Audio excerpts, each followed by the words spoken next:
Ya, selamat pagi teman-teman ya. Kita belajar lagi terkait materi CPNS. Nah, kita untuk pada kesempatan hari ini kita belajar tentang perbandingan. Nah, apa itu perbandingan? Perbandingan itu kembali lagi adalah salah satu jenis soal di TIU yang dia bisa dimasukkan menjadi soal cerita, tapi juga bisa dimasukkan menjadi soal cara hitung. Jadi soal yang angka saja bisa, mau dijadikan soal cerita juga bisa. Nah, di sini perbandingan itu ada dua jenis secara umum. Ada perbandingan lurus atau senilai dan perbandingan terbalik atau berbalik nilai. Apa masing-masing perbedaannya? Jadi kalau berbanding lurus, dia dua nilai itu mempunyai value yang sama. Artinya, kalau di asumsi di sini kan di sisi A dan di sisi B, jangan kalau ada B ya. Misalkan di sisi kanan dan sisi kiri, kalau sisi kanan naik, sisi kiri juga naik. Nah, contoh itulah jarak tempuh dengan waktu tempuh. Artinya, semakin lama pasti jarak yang ditempuh akan semakin eh, panjang. Nah, itu artinya perbandingan lurus. Jadi semakin lama, maka akan semakin jauh, semakin cepat, maka akan semakin pendek. Lalu pekerja, jam kerja, atau upah atau jumlah pekerja dengan upah yang dikeluarkan. Artinya semakin banyak jumlah pekerja, semakin banyak jam kerja, akan semakin banyak upah yang dikeluarkan. Jadi satu garis lurus. Lalu yang ketika contohnya jumlah barang dengan harga barang biasanya yang dibeli.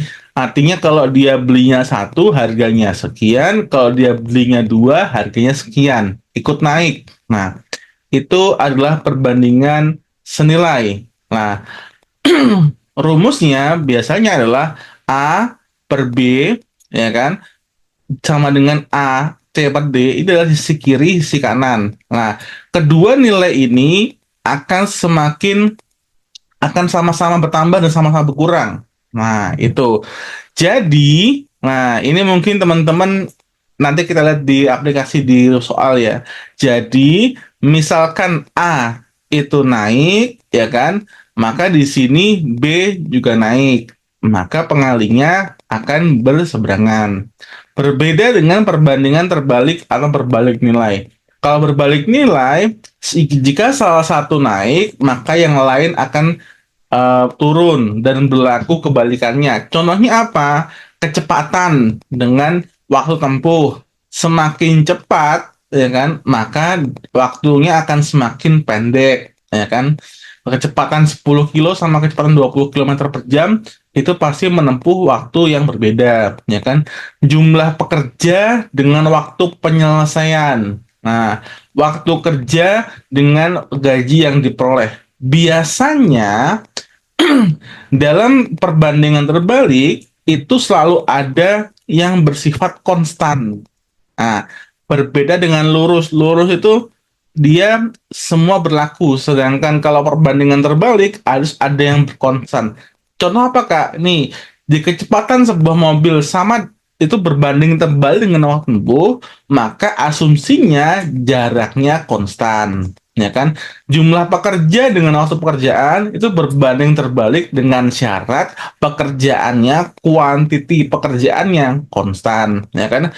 Waktu kerja dengan gaji yang diperoleh itu sama, asal dia kontraknya konstan, ya kan? Lah rumusnya apa? Rumusnya di sini kalau di sini A per C sama dengan B per D. Jadi dia berseberangan. Nah, diseberangkan. Nanti bagaimana kita lihat di soal.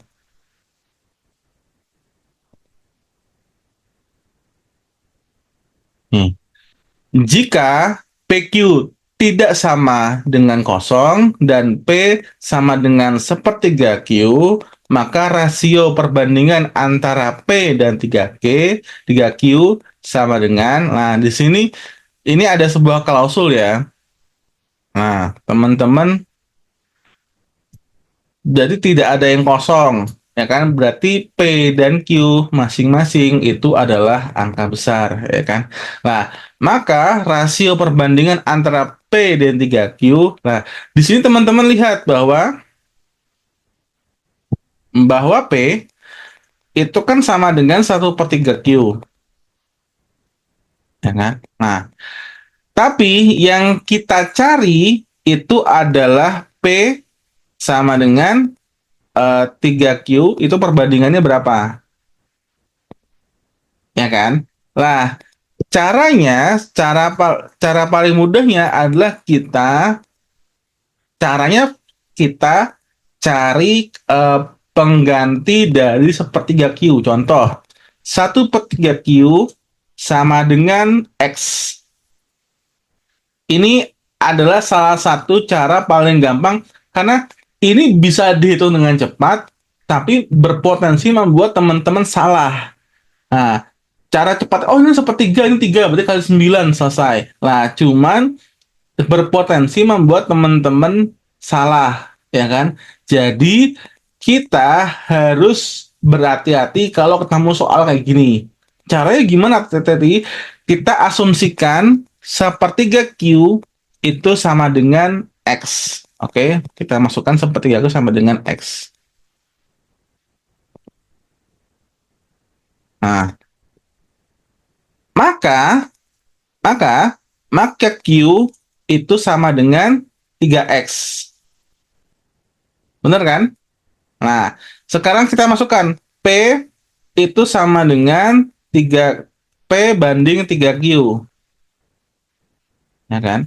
Nah, kan perbandingan kan? Atau kita bisa ubah kalau perbandingan per 3Q. Nah, sama dengan langsung aja kita masukkan P per 3 kali 3X. Nah, atau kita kita buat perbandingan aja biar teman-teman. Nah, nah, karena kan Q sama dengan 3X. Nah, jadi P sama dengan perbandingannya sama dengan 9X. Nah, ini adalah jawabannya. Atau kalau ditanya berapa satu pernya, nah, perbandingan itu selalu dilihat dari sudut pandang pertama, ya kan? Kalau sudut pandang pertamanya adalah P, maka cara membaca perbandingan adalah P per X atau kita X per Y. Nah, gitu. Nah, kita tahu ya, jika X dibanding Y itu sama dengan X per Y. Tapi kalau dibanding Y dibanding X itu sama dengan Y per X, biar gak bingung. Jadi walaupun angkanya sama-sama P dan 3Q, ya kan, tapi mana yang disebut duluan itu adalah yang menentukan bentuknya, ya, bentuk versi pecahannya.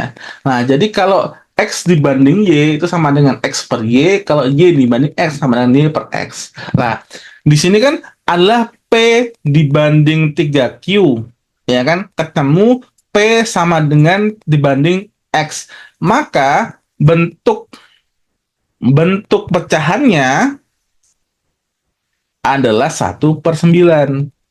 Nah, begitu teman-teman ya.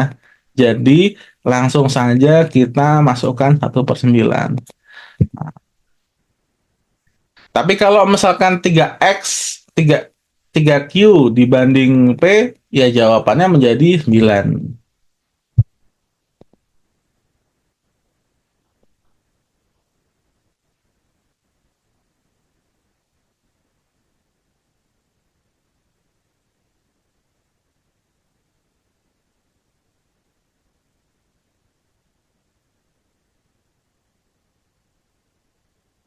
Lanjut, kita ke pasal 2.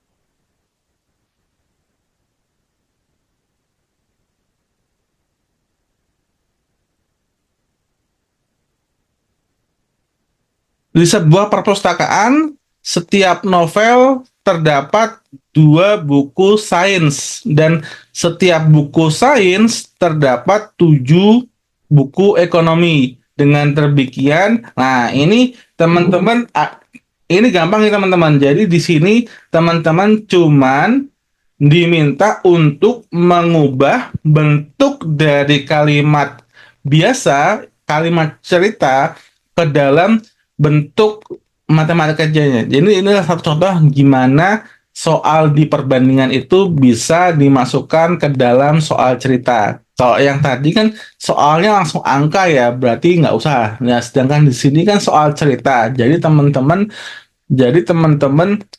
tinggal membaca dan menjadikannya soal cerita. Kita baca. Di sebuah perpustakaan, setiap novel itu terdapat 2 buku sains, ya kan? Setiap novel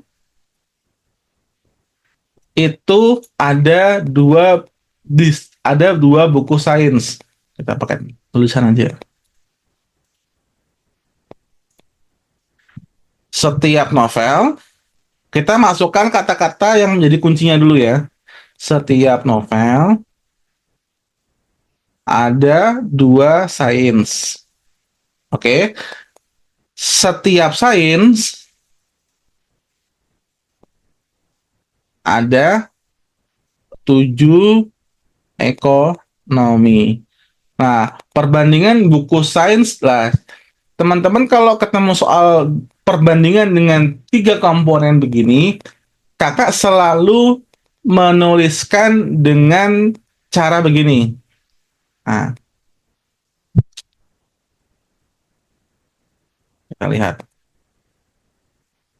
Jadi, ini ada N dibanding dengan S. Kan jadi kita cari kan. Nah, dibanding dengan ekonomi. Ya, tulis. Yang pertama adalah satu novel itu 2 sains. Oke. Lalu klausul kedua adalah satu sains adalah 7E. Ya. Artinya kalau kita mau disamaratakan, ini kan penghubungnya ada di S. S di sini 2, di sini 1. Maka ini dikali 2. Akhirnya 1/2 banding 14. Nah, jadi 1/2 banding 14. Kak, jawabannya nggak ada. Kita lihat dulu. Karena di sini, jadi ini perbandingan ya. 1/2 banding 17. Nah, di sini adalah ekonomi dulu, maka 14-nya dulu. Sains, berarti 2, dan novel. Jadi dia dibalik. Jadi jawabannya adalah delta 14, 2, dan 1. Nah, begitu. Jadi nanti ketika ada beberapa, misalnya 3 komponen, caranya gini, ya teman-teman dijajarkan S, N, S, E, lalu N dibanding S itu berapa, ditulis, ya kan? Lalu ditulis S dibanding E, 1/7. Nah, karena ada komponen yang sama, harus disamakan menjadi yang lebih besar. Nah, yaitu dengan apa? Jadi yang bawah dikali 2, nanti bisa langsung dibandingkan. Itu adalah cara penjauhantahan untuk jenis soal cerita seperti ini. Dan ini lumayan sering muncul ya, untuk tipe soal kayak gini di perbandingan. Nah, perbandingan rasio antara pegawai laki-laki dan pegawai perempuan di kantor adalah 8/7. Kita tulis. Berarti laki-laki dibanding perempuan itu adalah 8/7. 8/7.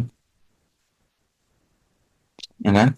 Di antara berikut, mana yang tidak mungkin menyerupakan jumlah pegawai? Nah, teman-teman kalau diketahuinya adalah cuman begini, lalu ditanyakan mana yang tidak mungkin, maka kita harus eliminasi kan. Nah, caranya gimana Kak eliminasi dengan ini? Cara paling gampang adalah teman-teman jumlahkan. Nah, jadi kan ketemu 15. Jadi, di antara berikut yang tidak mungkin jumlah pegawai adalah yang bukan kelipatan 15. Nanti akan tahu kenapa. Berarti E kelipatan 15, benar. B kelipatan 15, benar. Nah, 90 kelipatan 15.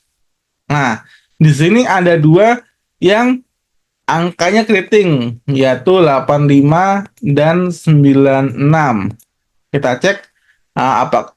Berarti ini jawabannya dua ya, 85 sama 96.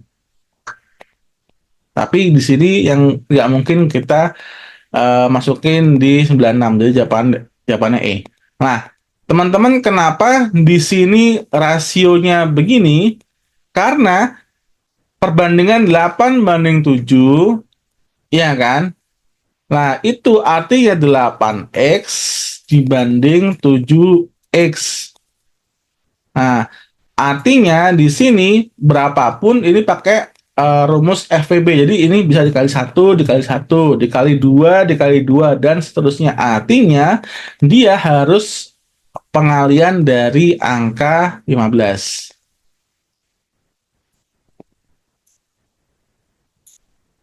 Lanjut.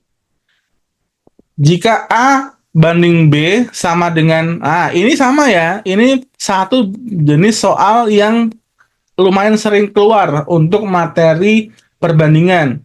Lah, caranya sama. Ini A, pakai cara gini aja. B banding C.